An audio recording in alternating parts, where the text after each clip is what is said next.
You ever get a text that just turns your world upside down, like not even a warning, just boom, everything you thought was yours gets ripped away in a sentence? That was me standing there in the middle of Tractor Supply, hands full of feed, mind already halfway home when I get this message from my neighbor. Hey, I just saw a sold sign on your gate, thought you weren't selling. And just like that, I'm frozen, bag drops, people staring, and my whole life tilts on its axis. I fly down those dusty back roads so fast, I could have lost my license, oak trees blurring by the ranch gate coming into view. Except now there's a padlock on it and a shiny red sold sticker, waving like a slap in the face. Right there next to my family name, Walker, carved by my granddad's own hands. You know what I mean? The world's biggest joke, and I'm the punchline. I park sideways, leave the truck door hanging open, and start dialing the county office with fingers that barely work. The words hit me so hard I had to sit on the hood to keep from falling over. Ma'am, the property was foreclosed after a lien was placed by the Cedar Ridge Homeowners Association. It was sold last Friday for $25,000. I couldn't even get enough air to scream. I just yelled into the phone, "I don't belong to any HOA." All I got was, "According to the file you did, there's a lien notice from 2020, unpaid fines and back dues.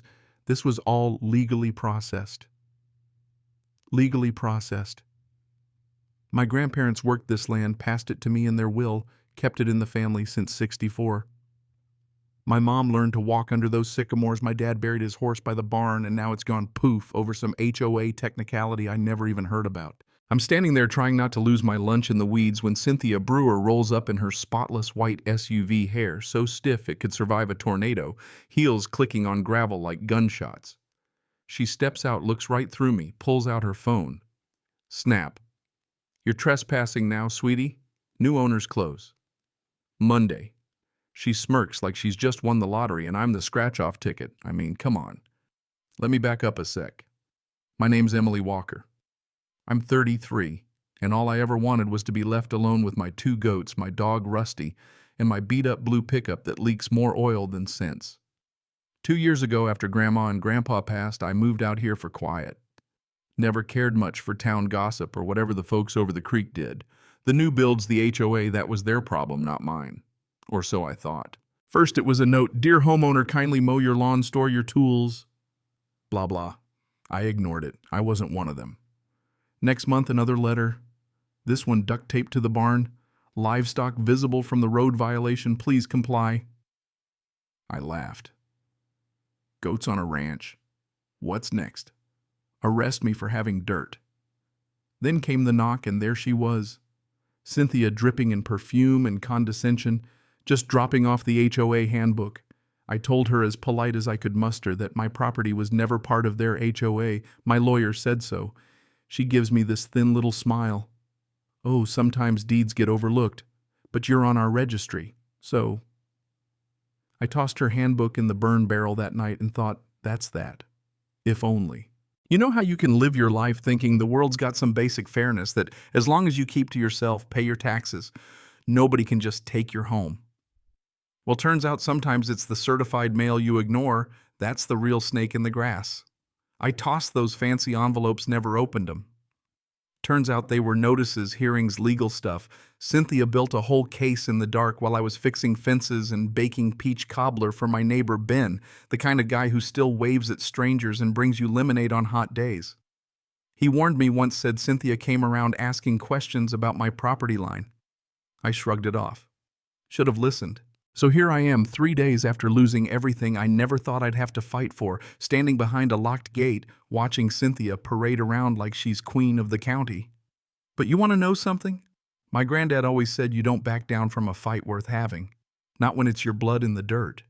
So when the sheriff served me that eviction notice, 72 hours to get out or be removed, I sat on Ben's porch, staring at my hands, thinking, how is this even possible? How did she do it? Ben just shook his head. Find the original deed.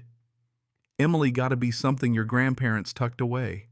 That man's got more wisdom in his little finger than most lawyers. Grandma never trusted banks. She hid things in places you wouldn't believe. I tore through the house, pulling up floorboards, digging through every drawer. Sun going down, sweat stinging my eyes, and then Granddad's words echo, "If you ever need something important, check behind the stove." Sure enough, I haul that old monster out, scrape my knuckles bloody, and there it is, a metal box. Inside a deed, handwritten, signed, and notarized. This land shall remain separate from future subdivision governance, no HOA jurisdiction. I laughed and cried at the same time, clutching that paper like it was a newborn. Proof, finally. But no sooner do I find it, Cynthia's at my front door again, this time with 2 goons in private security uniforms. I duck out the back, heart pounding, clutching the deed. That night, I drive straight to the county courthouse, email the deed to every legal aid and law student I can find.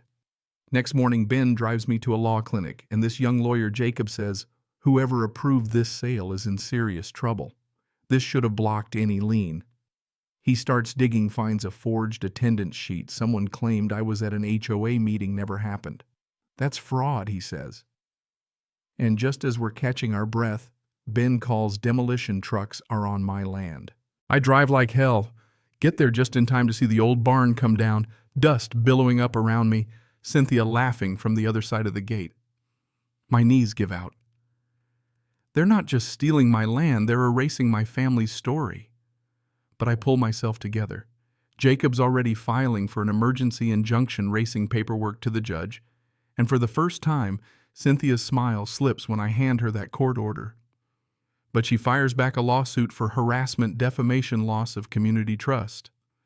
I'm standing in a field of broken memories, but now it's war.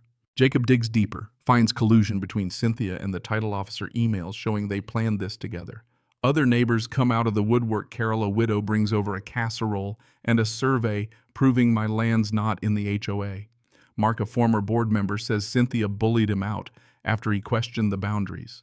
It's like the whole web's unraveling. Court day comes. I wear my best jeans. Jacob lays it all out, the forged docs, the tampered map, the emails. Cynthia sits there, face pale, hands clenched. The judge takes it all in, says she'll rule in 48 hours. Those 2 days felt like forever. Then the marshal shows up, not an eviction, but another warrant. Cynthia's suing for $75,000 in damages, now says I scared off her tenants. It's just one hit after another, but Jacob flips it, proves the damages were made up, the signatures forged. Week by week, neighbors rally, evidence piles up, and then a whistleblower drops a bomb email straight from HOA servers, Cynthia bragging about flipping wasted land before the fiscal year's up, planning to bulldoze and build a clubhouse on my ranch. The final hearing's a circus. Jacob lines up the evidence. Carol and Mark testify. Ben sits in the front row, eyes never leaving Cynthia. I stand up and tell the judge, "This land is my family, my history, and I'm not leaving without a fight." The judge listens, nods, then rules, sale overturned, lien voided, property returned, Cynthia and her partner under investigation. I hug Ben, cry into Rusty's fur, feel the weight of weeks lifting, until black SUVs pull up. Federal agents, they've been tracking fraudulent HOA scams across the state. Turns out Cynthia's been at this for years, mine was just the biggest prize. They need my testimony, want every email, every scrap of proof. The news gets out, neighbors who never spoke to me are dropping by to say thanks.